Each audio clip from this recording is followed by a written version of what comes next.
बिस्मिल्लाहिर्रहमानिर्रहीम। अस्सलाम वालेकुम। उम्मीद करती हूँ आप लोग ठीक होंगे और मेरी दुआ है कि आप हेल्दी और हमेशा खुश रहें, आमीन।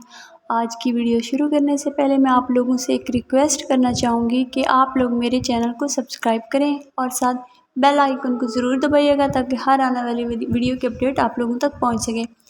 तो वीडियो शुरू करते हैं। नाश्ते में आज मैं बना रही हूँ अंडे।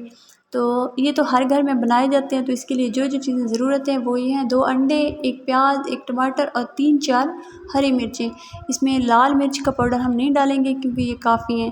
जी वीडियो शुरू करते हैं। एक पैन को गरम किया, उसमें हमने मुनासिब हल्का जितना हमें ज़रूरत है उतना हमने कुकिंग ऑयल डालना है। कुकिंग ऑयल को हल्का सा गरम करके फिर इसमें हमने प्याज डाल दिए। प्याज को हल्का सा फ्राई करके फिर मैं इसमें डालूँगी टमाटर। टमाटर ज़्यादा बारीक कटे हुए भी नहीं हैं और ज़्यादा बड़े काटे हुए भी नहीं हैं, ठीक है ना, वो नॉर्मल से कट किए हुए हैं। जी ये प्याज हमारे फ्राई हो गए हैं, तो अब हम इसमें डाल देंगे टमाटर। टमाटर डालने के बाद इसको हमने अच्छी तरह मिक्स करना है। मिक्स करने के बाद हमने इसमें साबित धनिया डाल दी और कुटी हुई धनिया वो भी डाल दी। हल्दी पाउडर डाला और वो जो हमने मिर्चें काट के रखी हुई थी वो भी नॉर्मल साइज़ की ही कटी हुई थी, ज़्यादा बारीक भी नहीं थी और ज़्यादा मोटी वाली भी नहीं कटी हुई थी, तो वो डाल के हमने इसको अच्छी तरह मिक्स कर दिया है। इसको चम्मच इसका हिलाते रहना है, ठीक है ना, और हल्की फ्लेम पे ही इसको पकाना है। ये ज़्यादा टाइम भी नहीं लगता, या 5-6 मिनट में ये अंडा रेडी हो जाता है, इस तरह का बनाना है तो। जी अब हम इसमें अंडे डालेंगे। अंडे हमने 2 रखे थे तो दोनों ही डालेंगे। कोशिश क्या करें गर्मियों में ना अंडों को ना जल्दी ख़त्म कर दिया करें, क्योंकि गर्मियाँ हैं तो अंडे ख़राब हो जाते हैं। उन्हें या फिर फ्रिज में रख दिया करें, और फ्रिज में भी ज़्यादा देर नहीं रखे जा सकते, ख़राब हो जाते हैं। तो कोशिश करें फ्रेश लिया करें और उसी वक्त यूज़ कर लिया करें। जी इनको अच्छी तरह फेंट लेना है, इतना फेंटना है कि ना ये बारीक हो जाए अंडे, वरना वो मोटे साइज़ के हो जाते हैं। उस तरह का हमने नाश्ते में नहीं बनाने ना, तो इनको अच्छा से पकाना है और फ्लेम हल्की ही रखनी है, ठीक है। इतना हम इसको पकाएंगे कि इसकी जो अंडे की स्मेल होती है ना वो दूर हो जाए।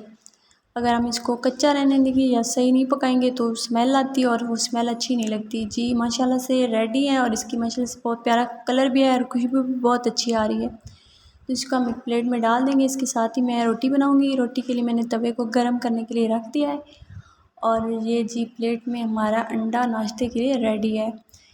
सब्ज़ धनिया यहाँ पे अभी नहीं आ रही, तो थोड़ा वेट करना पड़ेगा, सीज़न आ रहा है आगे सर्दियों का, उससे बहुत ज़्यादा प्यारी खुशबू आती है, कलर भी आता है।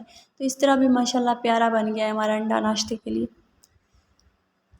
जी अब बिस्मिल्लाहिर्रहमानिर्रहीम, अब हम पेड़ा बनाएंगे रोटी के लिए।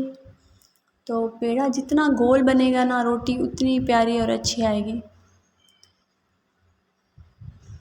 पेड़ा बस नॉर्मल बन रहा है तो इंशाल्लाह अच्छी रोटी बनेगी। तवा बिल्कुल गर्म है तो हम उस पर रोटी डालते हैं। लो जी बिस्मिल्लाह करते हैं। रोटी भी माशाल्लाह अच्छी बनी है। तो इस रोटी को हम ज़्यादा देर नहीं बनाएंगे क्योंकि रोटी की जो ग़िज़ाइयत होती है वो ख़त्म हो जाती है ज़्यादा पकाने से। इस पर आपकी अपनी चॉइस है, आप सादा रोटी खाएं, मक्खन के साथ खाएं या फिर आप घी लगा के खाएं। तो मैं इसमें हल्का सा घी लगाऊंगी, मैं ज़्यादा नहीं लगाती घी, तो एक साइड के लिए लगाती हूँ, तो वो बहुत अच्छा बच्चे शौक़ से खाते हैं, बड़े भी शौक़ से खाते हैं और रोटी भी प्यारी लगती है। जी माशाल्लाह अब हम इसको 30 सेकंड तक पकाएंगे, ज़्यादा नहीं, क्योंकि ये जल जाएगी। इसके अलावा रोटी की जो ग़िज़ाइयत है वो भी ख़त्म हो जाएगी। माशाल्लाह बहुत प्यारा कलर आया है और खुशबू पराठे की पता नहीं कहाँ कहाँ तक जा रही है, एक गली से दूसरी गली तक जा रही है, इतनी खुशबू आ रही है, मैं नहीं बता सकती आप लोगों को। माशाल्लाह से हमारा नाश्ता रेडी है। उम्मीद करती हूँ आज की वीडियो आप लोगों को पसंद आई हुई होगी। तो अगर वीडियो पसंद आई है तो लाइक और कमेंट करना मत भूलिएगा, साथ सब्सक्राइब करना नहीं भूलना चैनल को। चलिए मिलते हैं फिर नेक्स्ट वीडियो में। अल्लाह हाफिज़।